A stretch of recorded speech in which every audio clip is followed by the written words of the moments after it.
नमस्कार दोस्तों, मैं पूनम शर्मा फिर से स्वागत करती हूँ आपका अपने चैनल पर।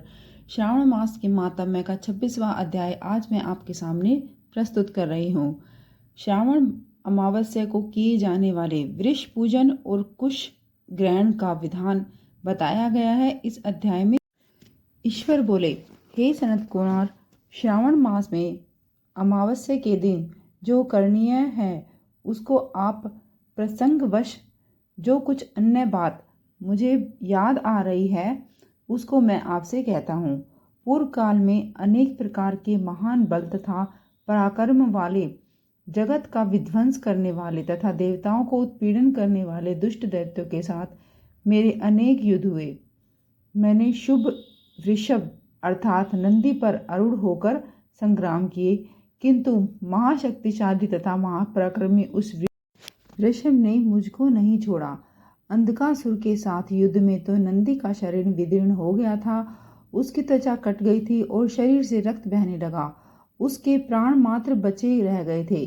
फिर भी जब तक मैंने उस दुष्ट का संहार नहीं किया तब तक वह नंदी धैर्य धारण कर मेरा वाहन करता रहा और उसकी इस दशा को मैंने जान लिया था। उसके बाद उस अंधक का वध करके मैंने प्रसन्न होकर नंदी से कहा, हे सुवर्त, मैं तुम्हारे इस कृत्य से प्रसन्न हूँ। वर मांगो, तुम्हारे घाव ठीक हो जाएं, तुम बलवान हो जाओ और तुम्हारा पराक्रम तथा रूप पहले से भी बढ़ जाए। इसके अतिरिक्त तुम जो जो वर मांगोगे मैं तुम्हें अवश्य दूंगा। नंदकेश्वर बोले, हे देव देव, हे महादेव, मेरी कोई याचना नहीं है।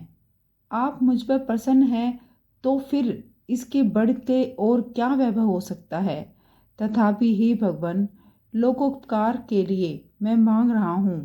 हे शिव, आज श्रावण मास की अमावस्या है जिसमें आप मुझ पर प्रसन्न हुए हैं। इस तिथि में गायों सहित उत्तम मिट्टी से निर्मित वृषभों की पूजा करनी चाहिए। आज अमावस्या के दिन जन्म लेने वाला कामधेनु तुल्य होता है। अतः इस तिथि में वर प्रदान करने की यह अमावस्या वांछित फल देने वाली हो। आज के दिन भक्तिपूर्वक प्रत्यक्ष वृषभों तथा गायों की पूजा की जानी चाहिए। गेरू आदि धातुओं से प्रयत्न पूर्वक उन्हें भूषित करना चाहिए। उनकी सींगों पर सोना, चांदी आदि के पत्थर मंडे और रेशम के बड़े बड़े गुच्छों को भी सींगों पर बांधे। अनेक प्रकार के वर्णों से चित्रित सुंदर वस्त्र से उनकी पीठ ढक दें और गले में मनोहर शब्द वाला घंटा बांध दें। सूर्योदय से लगभग 4 घड़ी बीतने पर गायों को ग्राम से बाहर ले जाकर पुनः साय वेला में ग्राम में प्रवेश कराएं। आहार के रूप में सरसों, तिल की खली आदि अनेक प्रकार का अन्न इस दिन अर्पित करें। जो इस दिन ऐसा करता है उसका गोधन सदा बना रहता है। जिस घर में गाय ना हो वह शमशान के समान होता है। पंचामृत तथा पंचगव्य दूध के बिना नहीं बनते। गोबर से लेप किए बिना घर पवित्र नहीं होता। हे सुरोत्तम, जहाँ गोमूत्र से छिड़काव ना किया हो वहाँ चींटी आदि जंतुओं पर उपद्रव विद्यमान रहता है। हे महादेव, दूध के बिना भोजन का रस ही क्या है। हे प्रभु, यदि आप मेरे ऊपर प्रसन्न हैं तो इन वरों को तथा अन्य वरों को भी मुझे प्रदान करें। हे सनत कुमार, तब नंदी का यह वचन सुनकर मैं बहुत प्रसन्न हुआ।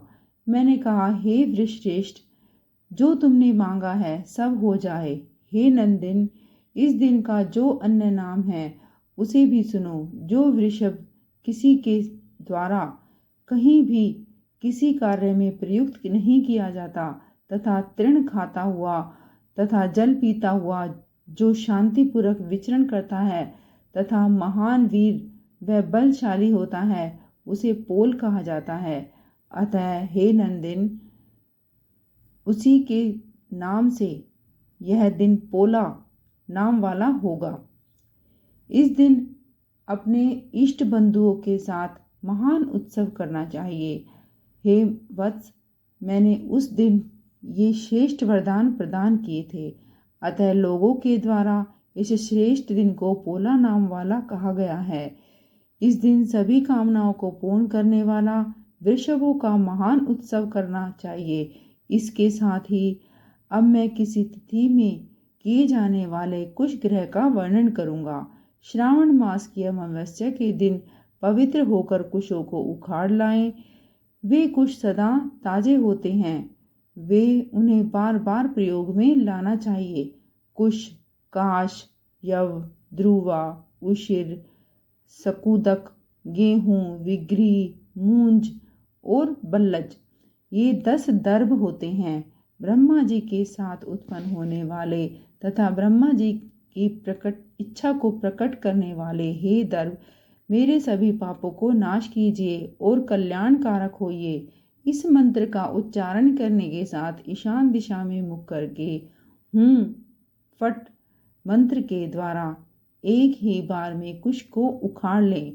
जिनके अग्रभाग टूटे हुए ना हो तथा शुष्क ना हो, वे हरित वर्ण के कुश श्राद्ध कर्म के योग्य कहे गए हैं और जड़ रहित कुश देव कार्य तथा जप आदि में प्रयोग के योग्य होते हैं। 7 पत्तों वाले कुश देव कार्य तथा पितृ कार्य के लिए श्रेष्ठ होते हैं। मूल रहित तथा गर्भयुक्त अगर भाग वाले तथा 10 अंगुल प्रमाण वाले 2 दर्भ पवित्रक के लिए उपयुक्त होते हैं। ब्राह्मण के लिए 4 कुश पत्रों का पवित्रक बताया गया है और अन्य वर्णों के लिए क्रमशः 3, 2, 1 दर्भ का पवित्रक कहा गया है, अथवा सभी वर्णों के लिए जो दर्भों का ग्रंथि युक्त पवित्रक होता है, यह पवित्रक धारण करने के लिए होता है। इसी मैंने आपको बता दिया है। उत्पवन हेतु सभी के लिए 2 दर्भ उपयुक्त होते हैं। 50 दर्भों से ब्रह्मा, 25 दर्भों से विष्टर बनाना चाहिए। आचमन के साथ हाथ से पवित्रक को नहीं निगलना चाहिए। विकिर के लिए पिंड देने तथा अग्नोकरण करने के लिए पाद्य देने के पश्चात पवित्रक का त्याग कर देना चाहिए। दर्भ के समान पुण्यप्रद, पवित्र तथा पापनाशक कुछ भी नहीं है। देव कर्म तथा पितृकर्म ये सब दर्भ के अधीन है। उस प्रकार के दर्भों का श्रावण मास की अमावस्या के दिन उखाड़ना चाहिए। इससे इनकी पवित्रता बनी रहती है। श्रावण मास की अमावस्या का वर्णन क्या किया जाए हे सनत कुमार। श्रावण मास की अमावस्या के दिन जो कृत्य होता है उसे मैंने कह दिया है। श्रावण मास में जो और कोई जो करणीय है उसे भी मैं आपसे कहता हूँ। इस प्रकार श्री स्कंद पुराण के अंतर्गत ईश्वर सनत कुमार संवाद में श्रावण मास महात्म्य में अमावस्या के दिन वृषभ पूजन कुश ग्रहण नामक 26वां अध्याय पूर्ण हुआ।